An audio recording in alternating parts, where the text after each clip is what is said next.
Every week, it seems like there's another headline telling us something about hiring.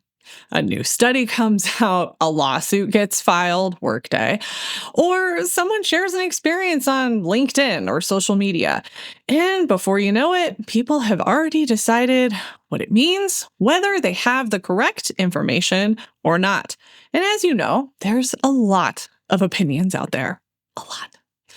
Over the last couple of weeks, I've found myself going down a bit of a rabbit hole because every post or article that I have been seeing seemed to lead to another study, another news story, and of course, another opinion that usually was not informed. I had so many tabs open and I was reading just original research. I was looking at the news coverage and even court documents. Again, there's a lot happening right now because I wanted to understand what was real. What were these lawsuits and these studies actually saying? The more that I read, the more that I noticed that the original source was often so much more nuanced than the conversation that was happening around it. By the time that a study gets turned into a headline, then there's a LinkedIn post and then there's a podcast clip. It's so easy for some of this nuance to get lost and people start reacting to somebody else's interpretation instead of looking at the original information. I'm looking at you, TikTok. I don't expect everyone in their free time to be reading research or even reading court documents, right? A lot of that is really convoluted. There's a lot of detail. And if you're not used to reading them, it can be a lot. It can be very overwhelming. But I do think that it's worth taking time to understand what the source information is actually telling us. Understanding what's happening in the job market is important, and understanding what we actually know is just as important. We cannot always rely on somebody else's interpretation. Even in this podcast, I'm going through what I have learned, and some of it is my interpretation directly from the source material. But that doesn't mean that you shouldn't also go and do this research for yourself. This is how we make informed and good career decisions, not based on a headline, but based on what the information actually says.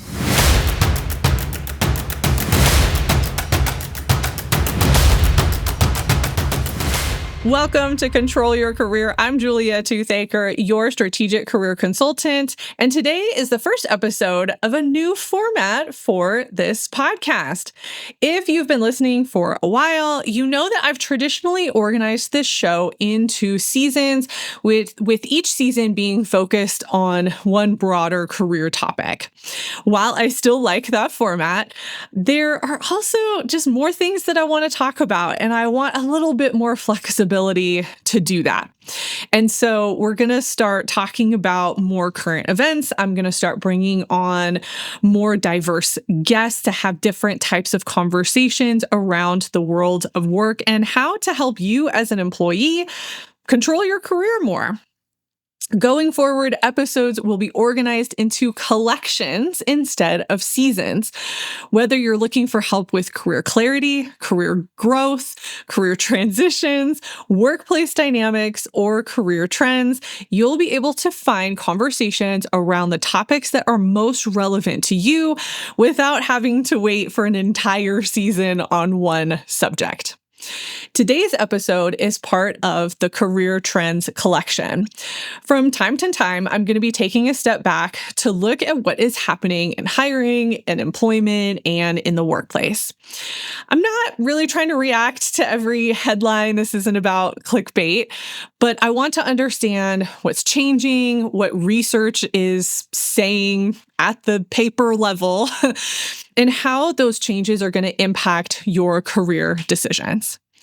So in this specific episode, we are going to be looking at 3 different conversations that have really just been getting a lot of attention lately.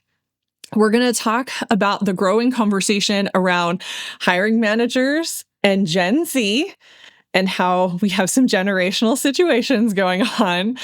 We're going to break down the Workday lawsuit and the Stanford AI hiring study and what they're really saying, because what they're saying and what's being reported are two different things. And we're going to wrap up. We're going to discuss personality assessments and why I think they should be used very, very carefully in hiring or not at all. It's important to note that we all have opinions on these topics based on our experiences and our positions in the world of work. My goal is to provide you with enough context to think through these topics yourself so that you can make informed decisions about your career. Let's get into it. So, the first topic we're going to be talking about is around hiring managers making decisions based on generational assumptions. And this does have to do with Gen Z. If you've spent any time on LinkedIn lately, you've probably noticed that Gen Z has become a bigger topic in hiring conversations. We just had, spring graduation. A lot of them are flooding into the workplace right now. And some hiring managers are talking about professionalism and their communication or workplace expectation. And we're hearing a lot of colleges and universities and career centers really remind employees that this generation entered school and the workforce during a pandemic. And it really changed the way that they learned, the way that they worked, and the way that they built professional relationships. Now, I've been following this conversation pretty closely over the last several months, partially because of my work with resumetemplates.com. So I am a media liaison for them. So I've done a number of interviews and contributed to a number of articles around this topic because they've done a lot of research on Gen Z, both from the hiring manager's perspective and also from Gen Z's perspectives. And there are some themes that have come up over and over again, and those themes align with conversations that I'm seeing on social media and in the news as well. There are employers who have had really genuinely frustrating experiences with early career professionals or new grads. And there are researchers that are pointing to broader economic and educational factors that provide important context. Both of these things can be true at the same time. So a manager can have their individual experience, and then there can be bigger things happening in the job market and just within that generation that are also impacting the situation. So as I follow these conversations, what keeps really jumping out at me are how these individual experiences can start to influence how we approach the next candidate that we're looking at or hiring before we even realize it. And yes, it's human nature to bring in past experiences into the next interview. But the real challenge right now is in recognizing when those experiences start to shape our expectations before we've really gotten to know the person that is sitting in front of us. And so we're allowing these individual experiences to turn into assumptions that are influencing hiring decisions, whether we're realizing it or not. And that is something that I think has been really frustrating for early career is they're coming into these conversations and hiring managers are already reluctant and they already have a bias against them, which is not helping. Employers are frustrated. That is something that is happening. That is something that I've been hearing. Resume Templates has research on it, and there's other research out there that supports it as well, specifically from NACE. If you don't know what NACE is, I'm going to have links in the blog post for this episode so that you can look at the research that they do. But a lot of what is being talked about from hiring managers is that early career employees are having a harder time with communication. Their professionalism is not where it needs to be. They are not as reliable. They have a harder time receiving feedback, and they have a harder time meeting and understanding workplace expectations. Whether you agree with that or not, that is part of what's out there and it's part of the research that we are seeing. Does that mean that it applies to every Gen Z or early career professional? No. But those are some themes that are starting to emerge. The other thing we need to take into consideration is that new grads are coming into a really weird job market. There's a lot of layoffs happening right now.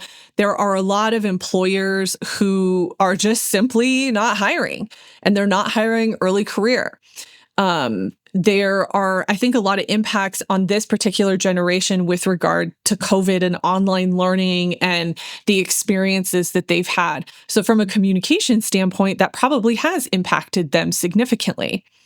So they've had fewer opportunities for in-person internships and in-person relationships just with colleagues and things like that. I teach a summer course of mostly juniors and seniors in college, an internship course, and about half of them, their internships are online still. So that creates a different experience for them as a professional. They learned how to build a lot of relationships remotely or through technology, through text messages, through Slack, which is basically professional text messaging. So it's just such a different experience for them. And then they're also entering a really competitive entry-level market. Now, over the last, I would say probably 7 to 10 years, the entry-level market has been very competitive. But in the last 3 to 4 years, it's been even more competitive. And we have to look at the professionals who have been laid off, who are going for some of these early career entry-level positions because they don't have a choice. There's not enough positions out there that they want to take that they're qualified for. Now, just because these things are happening doesn't mean that early career professionals can, use that as an excuse for poor performance.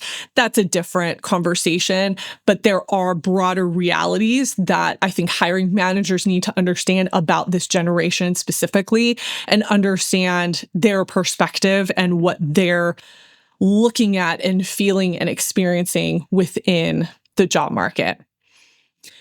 I think the other thing for entry-level workers that we're really not talking about enough is that the expectations for entry-level have really exploded. I think hiring managers expect new grads and early career professionals to have internship work experience, which is fine, but there's not as many internships as there used to be either. They want them to have project work. I think a lot of academic programs are onto this, and I see a lot more project work on resumes these days of my students. They expect strong communication skills, and I think if you have a college degree, there is some expectation that you should have strong communication skills. But again, this is still a group that did a lot of communication online. So I think that we have to understand that it's going to take them time to catch up a little bit professionally, especially within an in-person work environment. Business awareness is a learned skill that I think so many hiring managers want early career professionals to know, and they're just not going to know. They need to be trained. They need to understand your industry, your company, and the culture and what's going on. So that's something that has to be trained. For some employers, AI literacy is a big thing. That's great, but not every entry-level worker has had experience with that. This is still a very new technology. Some people don't even like using it. And so we have to be really sensitive to that and understand that when we're hiring, not everybody's going to come in with this AI fluency. It's still so incredibly new. And then there's an expectation for early career professionals to have higher than average technical skills. And I think that's because they were raised with technology. But just because you're raised with technology does not mean that you understand excel at an advanced level.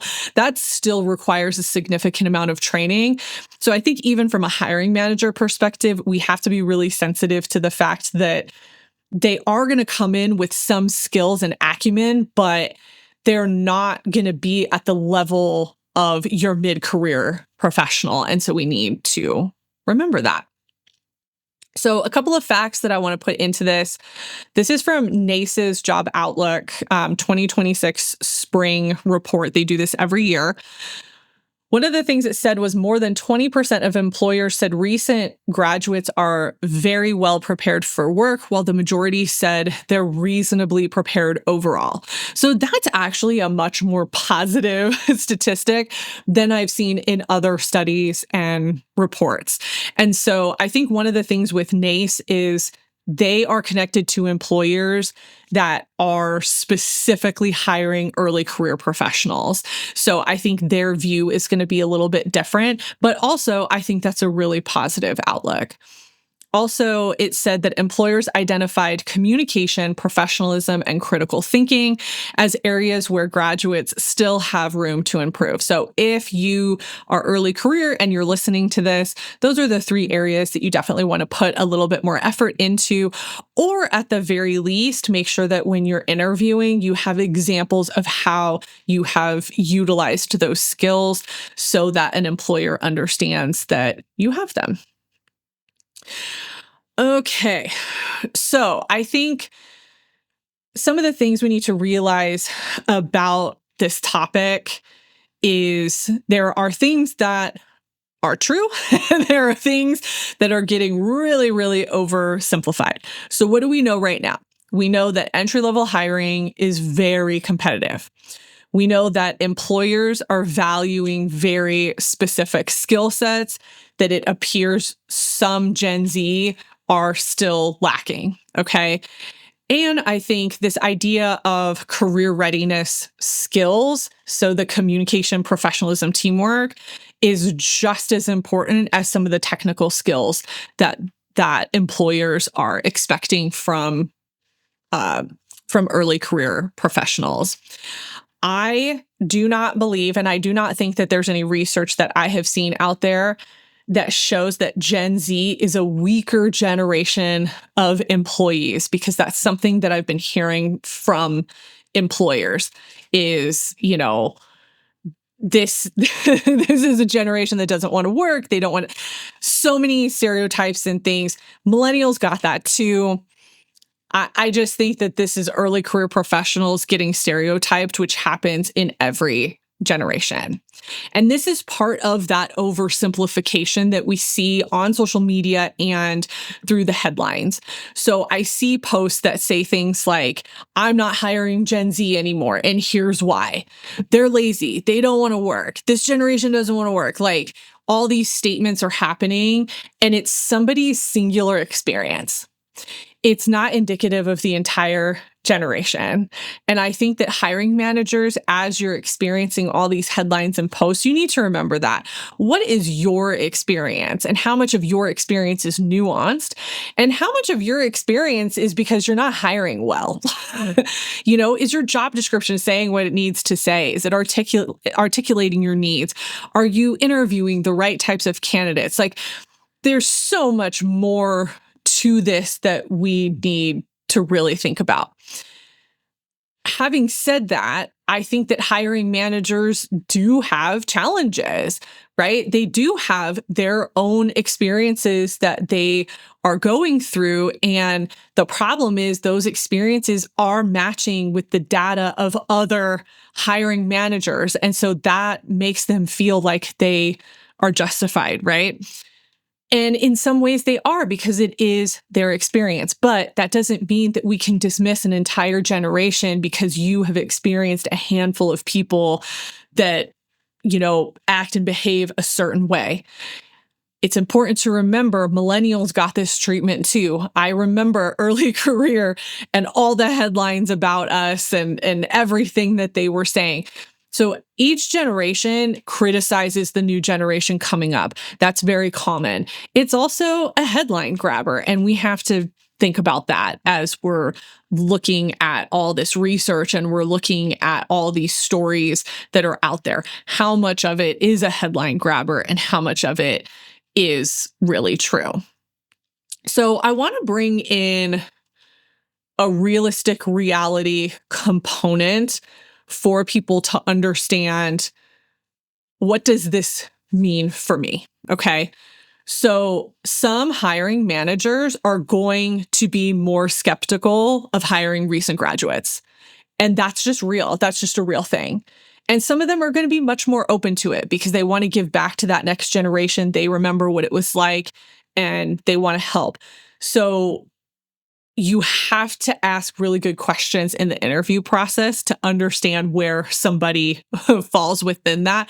But I would argue that you can probably tell in an interview whether somebody is excited about an early career person or not.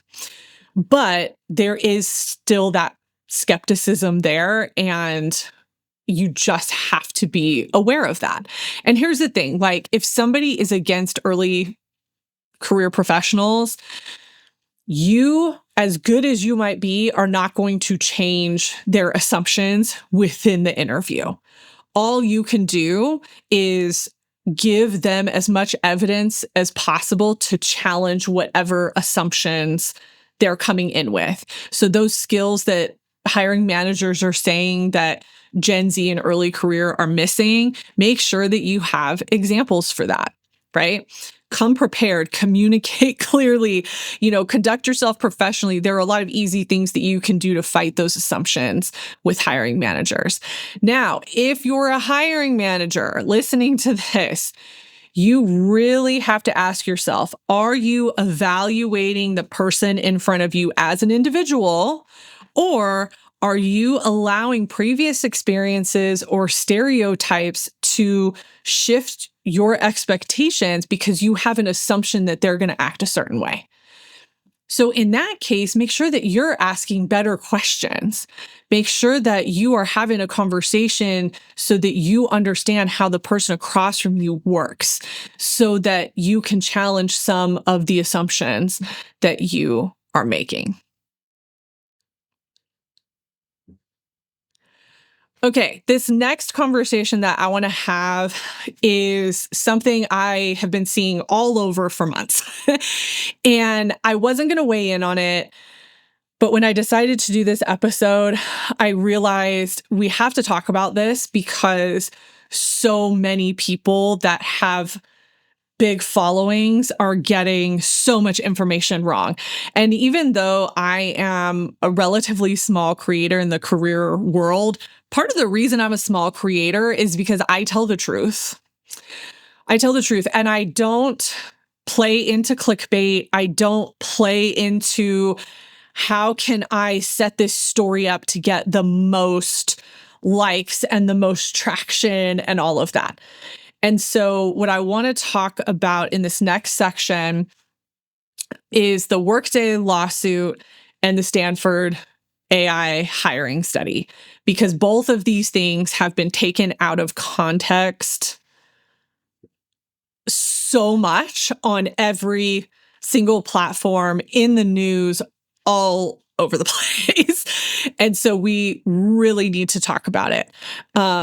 I think I follow some really amazing creators that have broken some of this down. I have gone through these as well to kind of form my own opinions and see what's out there. I have also heard the other side, which is more of that clickbait. How can I get 1 million+ views on a video? Those are the people that have it wrong. Those are the people that are giving you headlines around these two, the lawsuit and the study, these two topics that it's just not right. It's not right. So let's talk about it. I'm going to break down the Workday lawsuit first. And for the record, I am not going to go into every single detail. So this is going to be high level enough for you to understand what's going on. And then I'm going to have links into the blog post so that if you want to go in and read, you can. Okay. So what actually happened in this lawsuit? So a federal judge ruled that portions of the lawsuit against Workday could move forward. So that, I think, just happened fairly recently. So the plaintiff alleges that Workday's AI-powered hiring technology contributed to discriminatory hiring outcomes based on protected characteristics, including disability, age, and race. The judge did not decide that Workday discriminated. The ruling simply means that the claims are legally plausible enough to continue through the courts. So nothing has been determined at this point. So why does this matter? The lawsuit is asking who is responsible when AI influences hiring decisions. So historically, employers and recruiters have been responsible for hiring decisions. This case is asking whether or not software vendors may also be held responsible if their technology discriminates against applicants. Okay? What the lawsuit is not saying, what it is not saying, but what you might be hearing in headlines, okay? It is not saying that Workday discriminated. It is not saying that AI hiring is illegal. It is not saying that every employer using Workday has discriminated. And it is not saying that ATS systems automatically reject qualified people. None of those conclusions have been reached yet. We are still in the middle of this lawsuit, but people are taking information and construing it in a way that makes it sound very, very negative when nothing has been determined. So what's really happening in this, the reality of this, is that this lawsuit is forcing these questions into the open. And so I think we've heard a lot of feedback, especially from candidates, saying, I'm being auto-rejected. What is going on? And if you have been a part of those conversations, especially with a recruiter, most recruiters are saying AI is not rejecting you. It's probably a knockout question. It's probably this, it's probably that. I don't know all the systems involved. There are so many hiring systems right now. The problem is these systems do not have a good reputation, and most people don't understand how they work. So part of this lawsuit is basically saying, hey, how does this work? And we need to figure out if there is something that is causing a certain level of discrimination.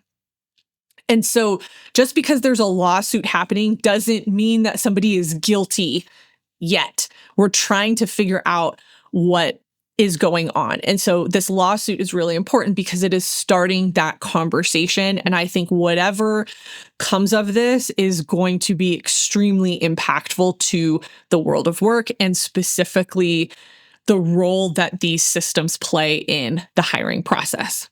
Okay, let's switch over to the Stanford study. This has been even worse than the Workday lawsuit in terms of bad information that's out there. So many of the headlines on this are extremely misleading because this study was not about AI hiring in general. So the researchers looked at one AI assessment platform used by about 150 employers between 2018 and 2022. This system was not reading resumes. It wasn't using like a chat GPT type function. The researchers were not looking at every ATS system. It was one vendor, and it was looking at their game-based behavioral assessment. Game-based behavioral assessment, okay?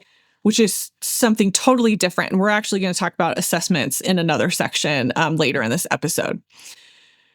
So the researchers analyzed approximately 3.4 million applicants and 4 million applications. The scope of the study is important because it again applies to one assessment platform, an assessment platform, not a hiring platform, and not AI hiring as a whole. Okay, so what was the AI doing? So applicants would apply for a job, and then they were asked to complete a behavioral game or behavioral games designed to measure certain characteristics such as persistence, attention, focus, and risk tolerance. So then after that assessment, the system categorized applicants as either recommend, do not recommend. So before the system ever looked at a resume, it made them go through this behavioral assessment first to determine, do I recommend this person or do I not recommend this person for this specific position? So then employers use those recommendations as one input in their entire hiring process. This was not AI reading resumes and rejecting candidates based on keywords, which is what I think a lot of the headlines have been saying and a lot of social media posts have been talking about. So what did the researchers find in this? Okay, so one of the findings was they found position level bias. So when the researchers averaged out hiring decisions across all the employers, the system actually appeared relatively fair. But then when they looked at individual job openings, they found that there was evidence of adverse impact against certain applicants in a meaningful number of positions. So this is really interesting because it suggests that company-wide averages on hiring can actually mask what is going on with specific positions. So as a whole, it might not look like an organization is discriminating, for example, but in specific positions, they might actually be, which I feel like the average person's like, yeah, I know. But that was a big finding that was really impactful for this study. The other finding that has been really interesting is what the researchers are calling algorithmic monoculture. Okay, you gotta love academics here. Okay, so the researchers introduced this idea of algorithmic monoculture, which is really just a fancy way of saying that if a lot of employers use the same hiring technology, the same strengths and the same weaknesses can be repeated across multiple organizations. So think about it this way. If dozens of companies rely on the same assessment platform, and that platform has a blind spot, that blind spot doesn't stay with one employer. It has the potential to influence hiring decisions across all of them. This is where we're getting, I think, a lot of misinformation on headlines and talking points, because it doesn't mean I'm one person, I apply to this position, I don't get it, I apply to this position, I don't get it. And it's because I applied to the other position and they're using the same system. It's not about that. This is like a broader look. So it's not about the individual applicant, but it's about a blind spot that's across the entire system. So it might appear that it's you as an individual applicant, but that's not what it was saying. And that actually goes into the next finding, which is systemic rejection. So researchers also found that some applicants received similar recommendations across multiple employers using the same assessment platform more often than would be expected if every employer were making independent decisions. Okay. But what it didn't say is that once AI rejects you, every company rejects you forever. Again, that's what's being said online. But that's not what is actually happening. So where I'm seeing some oversimplification, especially within headlines, is people saying AI rejected my resume before anybody saw it. And they're relating that to this, they're citing this study saying, this study says that AI is rejecting my resume before anybody saw it.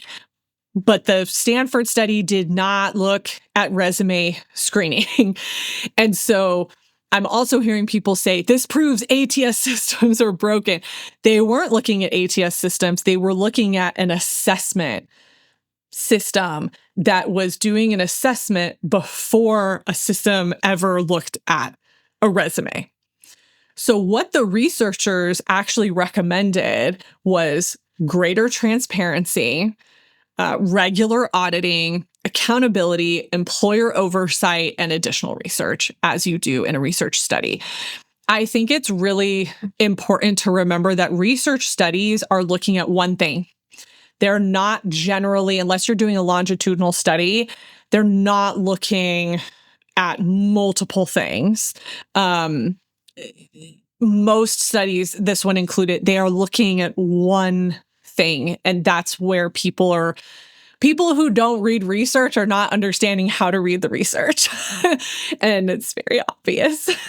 So there's a couple of facts from this that I do want to pull. Approximately 90% of employers now use AI in at least one part of the hiring process.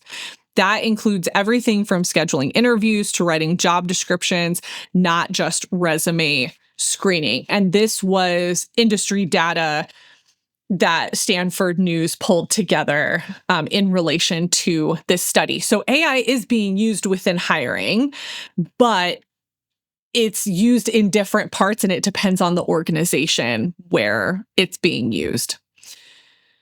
Okay. Whew, this is so much.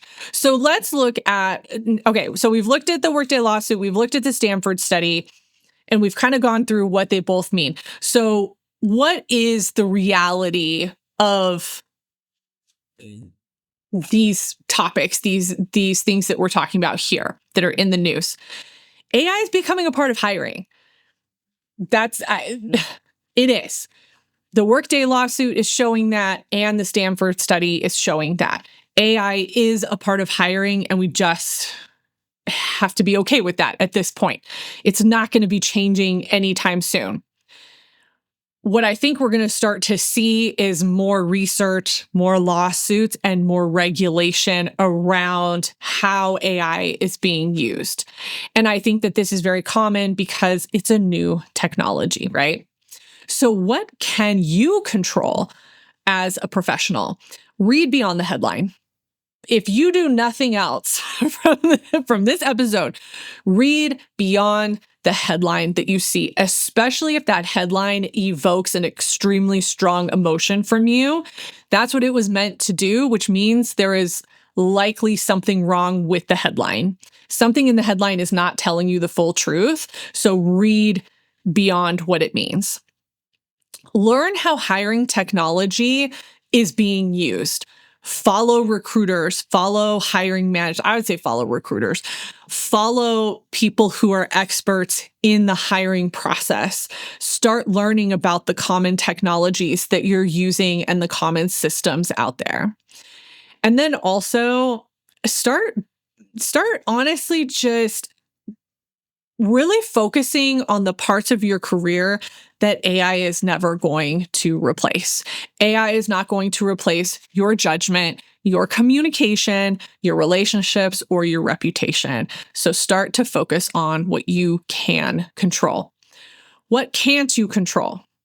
You cannot control what systems employers are using. Unfortunately, a lot of them use Workday, and that's unfortunate, but it's a reality and you can't control that. You cannot control whether a company uses AI, whether you think it's ethical or not, whether you think it's the right thing or not. Okay, they're still using it. You can't control that. You cannot control the outcome of an ongoing lawsuit. The reality is there's no outcome right now. We're still in the middle of it. And you can't control what the findings are going to be. And whatever the findings are whatever the findings are. And then that's the new reality that we have to deal with. positive or negative. You also cannot control social media and what goes viral on social media. And I would say 75% of the time, the thing that goes viral is wrong in some way. And so make sure that you are doing your due diligence and researching and fact checking for yourself. So as with the other topic, I'm going to put the primary resources I use to get this information into the blog post for this episode. So after reading both the lawsuit and the study, I think that I came away with a different perspective than a lot of the conversations that I've been seeing online. So neither the lawsuit nor the study answers every question about AI in hiring. In fact, what it's looking at is really narrow parts of the hiring process. But when we look at them together, they are raising really important questions about how we evaluate the tools we're using to make hiring decisions. So whenever a new hiring tool is introduced, I think it's worth asking a few basic questions. So what was the tool designed to measure? Is it actually being used for that purpose? Because I know a lot of companies that will use it for other things. Do we have enough evidence that it's helping us as a team or a company make better hiring decisions? And if it isn't, are we willing to rethink it? Because I think a lot of what happens is organizations invest in something and they feel like we have to use it because we invested in it, whether or not it's helping you do the thing that it said it was going to do. And these are the same questions that I would ask of structured interviews, personality assessments, skills tests, or any other hiring practice that we use.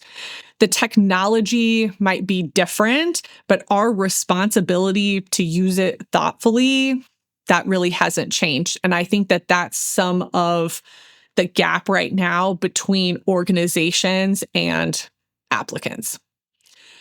Okay, I had a lot of resources for this particular topic, so I'm going to make sure to put those into the blog post for this episode so that you can go and read the study and you can read the lawsuit on your own. So I think this is a good segue into the next section, which is going to be about using personality assessments within hiring.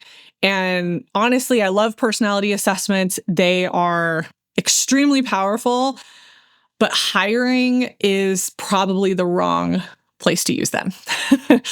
So over the years, I have administered a lot of personality assessments. I'm certified and educated in many assessments and how to use them appropriately. I use them with coaching clients. I've used them in higher education, and they've really become a foundational piece of my own career development process. So I genuinely believe that they can be incredibly valuable when they're used for the purpose that they are designed for. One of the reasons I've been paying attention to the growing number of organizations using personality assessments and assessments in general is when people start to talk about using personality assessments specifically within hiring. So depending on the company, candidates might be asked to complete assessments like MBTI, predictive index, Clifton Strengths, DISC, or some other proprietary assessment before they've even spoken to a hiring manager. That's what we saw in the Stanford study. That wasn't I don't think that was a personality assessment, but it was an assessment to look at different parts of somebody to make a recommendation. And the reason that I really wanted to talk about this is because a friend of mine was just asked to take a personality assessment, not a skills assessment, as part of an application process, and he knew he probably was not going to get moved forward because of his answers. And he really shouldn't have been taking an assessment like this in the first place. Some organizations will use those results as part of a broader conversation around a candidate. Some are going to use them to guide interview questions or think about team dynamics. But there are too many cases where I think employers, hiring managers specifically who have bias, are going to screen out candidates based on these results alone, like my friend will likely be. So it's not about whether or not assessments belong in the workplace. Like, assessments in the workplace are fine, but I think we have to really make sure that we're using them for the purpose that they were designed for. Like I said, like, I use it in my own work, but I use it as a starting point. And I think for something like hiring, even in an interview setting where an interviewer, the hiring manager might casually ask, hey, do you know your MBTI? Do you know your strengths? And you not thinking anything of it, like, oh yeah, I'm this, da da da da da. Well, now you've given that hiring manager information to make a judgment about you. And you don't know if they've been trained. You don't know what information they have, and you don't know what kind of bias they hold. And so for years, and I had a lot of conversations in higher education around this because I was part of a lot of hiring discussions where personality assessments were used, and they were used to create a bias against somebody. And so that's part of why I feel very strongly about this. And so when I hear that companies are doing what the Stanford study was about, which is you apply, then you do an assessment, that's a huge red flag for me. Okay. So let me take a step back. Let's define personality assessments because there's a couple of different assessments that I want to make sure you understand the difference. So personality assessments are going to look at preferences, motivations, communication styles, decision-making tendencies, and work preferences. So think of something like MBTI DISC, strengths, something like that. So these are tools that really tell us how someone naturally prefers to approach their work, not whether or not they're capable of doing the work. Two different things. So then we have cognitive ability assessments. So this looks at reasoning, learning ability, and problem solving. Totally different category. And IO Psych research, industrial organizational psychology research, has consistently found that cognitive ability tests are among the strongest predictors of job performance when they're validated and job related. Validated and job related. That does not automatically make them appropriate for every role, but they answer a different question than personality assessments. Okay, distinction. Then we have skills assessment. This is probably the only one that I'm okay with. And this is, can the person perform the work? So this might be a coding assessment, writing sample, accounting exercise, presentation, portfolio review.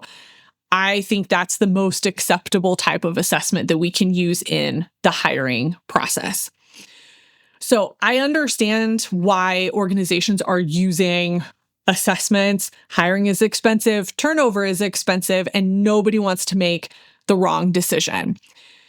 But if there's an assessment that promises more information about a candidate, it's easy to see why an employer would want to have this as part of the hiring process, especially if they have historically had a hard time hiring the right type of person, which then I would say is a you issue, not a professional candidate issue. And I don't have a problem with collecting more information. I think that having quality data about a candidate is really important to make an informed decision. But the question that keeps coming up for me is whether or not personality is the right information to collect before you have ever worked with somebody. I think that there's way, way too much bias in that. So can a personality assessment tell you how well somebody's going to do the job? Can it tell you whether or not they'll be a good manager, a strong teammate, or a high performer? Or are we asking it to predict something that it was never designed to predict? And that is my issue. All right. So where things are going to get oversimplified And I see this so much when people talk about hiring assessments and all of that, especially hiring managers. It's not about whether these assessments are good or not, right? We love a personality assessment. And I think when you're on a team, understanding your team is so helpful. But I think we have to ask ourselves, what question are we trying to get this assessment to answer? And is it the right one? Because usually the answer is, or the question is, will this person be successful in this role? And a personality assessment is not going to tell you that. Like we already talked about, it's only going to tell you the preferences of that person. That doesn't mean that the person can or can't do the job. Okay. So one of my biggest concerns is that this isn't, it sounds like we're having a discrimination conversation, and it's not. I mean, this isn't something that's covered under illegal discrimination, but this creates a lot of bias. It creates a lot of bias. And, I've heard hiring managers say things like, oh, I'm looking for an extrovert, or they only hire a high D personality, or that somebody just isn't a culture fit, right? And sometimes those comments are connected to legitimate job requirements, but other times they're really describing the kinds of personalities of people they enjoy working with. And that's not necessarily the same thing, right? So that's where I think personality assessments can really get misused. Most of them were designed to help us understand how people naturally prefer to think and communicate and solve problems and make decisions. They weren't designed to tell us if you're going to be that top performer. So I could be in sales and be an introvert and be extremely successful. But most people think you have to be an extrovert to be in sales. And so that's where this is hard for me to reconcile using the personality assessments to say whether or not somebody can use the job. Can do the job. So again, when we start to use these assessments to answer questions they weren't designed to answer, we really run the risk of overlooking really talented people because that person doesn't fit this generalized idea of what the right personality looks like.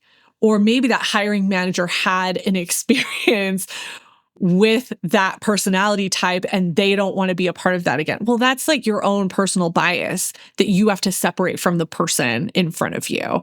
And that's part of why I don't think that we should be doing this. So I think the other side of this conversation is that organizations think that assessments can improve communication, which is true. It can support onboarding, sort of. It can reduce turnover, maybe. It can improve team dynamics, possibly. But if you hire everybody with the same personality type, that also might be a problem. And it can provide additional hiring information, which I think is also true. I think this is fine. Like, I don't disagree with all of these, but I think if we use the personality assessment as the gatekeeper instead of the conversation starter, now we have a problem, right? So even the Myers-Briggs company acknowledges that some personality assessments are appropriate for hiring if they were specifically designed and validated for that purpose. So the issue isn't personality testing itself, but it's matching the right assessment to the right decision. And I think that's where a lot of these companies are selling a dream to the employers to get them to purchase this, and it might not be the right fit, right? So to me, this is also an ethical question because, again, I think it creates way, way too much bias within hiring. And I think that bias can then also mask discrimination. which is a bigger issue I'm not going to get into in this conversation, but is an issue nonetheless. So, what is the reality of this? Personality assessments are becoming common, and assessments in general are becoming common because companies are trying to weed out people because they're getting so many applications. Some organizations are using them well, some aren't. That's the reality of the situation. So what can you control?